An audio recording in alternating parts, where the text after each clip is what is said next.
28শে ফেব্রুয়ারি গিরিশবাবুর জন্মদিন।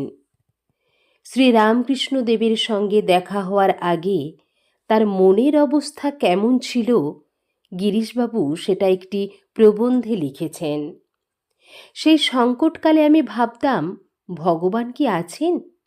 তিনি কি মানুষের কাতর ডাকে সাড়া দেন? তিনি কি মানুষকে আঁধার থেকে আলোর পথ দেখান?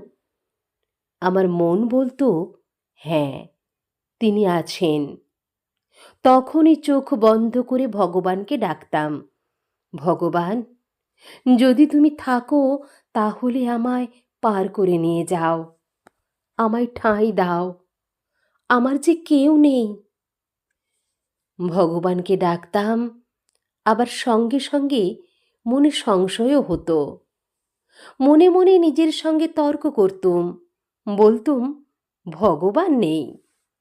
আবার সংশয় হতো, কিন্তু সাহস করে লোককে বলতে পারতুম না যে ভগবান নেই। এখানে লক্ষ্য করুন, বাঙালি মনের উপর দুটি পরিপূরক প্রভাবের পরিচয় পাওয়া যাচ্ছে। একদিকে পশ্চিম থেকে আমদানিকৃত বৈজ্ঞানিক নাস্তিকতা, আর অপরদিকে খ্রিস্টান মিশনারিদের বিশুদ্ধবাদিতা।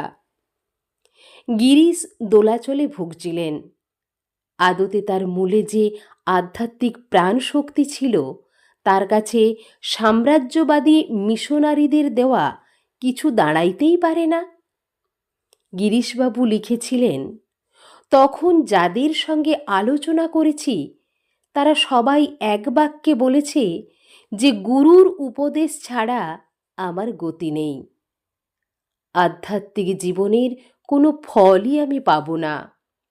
কিন্তু সবাই বললেও আমার যুক্তিবাদী মন আমায় বাধা দিত। মানুষকে গুরুর পদে বসানো আমার পক্ষে সম্ভব হয়ে উঠছিল না। গিরিশবাবু প্রথম শ্রীরামকৃষ্ণদেবকে দর্শন করেন তার পাড়ায় এক অ্যাটর্নির বাড়িতে। খুব সম্ভব সেটা 1880 খ্রিস্টাব্দের কথা। আরও কয়েক বছর পর ঠাকুর শ্রী শ্রী রামকৃষ্ণদেবের সঙ্গে গিরিশবাবুর পুনরায় দেখা হয়। এইবার শ্রীরামকৃষ্ণদেব সকলকেই মাথা নত করে প্রণাম করছিলেন। গিরিশবাবুর এটা মনে ধরল, কারণ এটা সাধারণ সাধুদের সাড়ম্বর আচরণের মতো নয়। জয় ঠাকুর।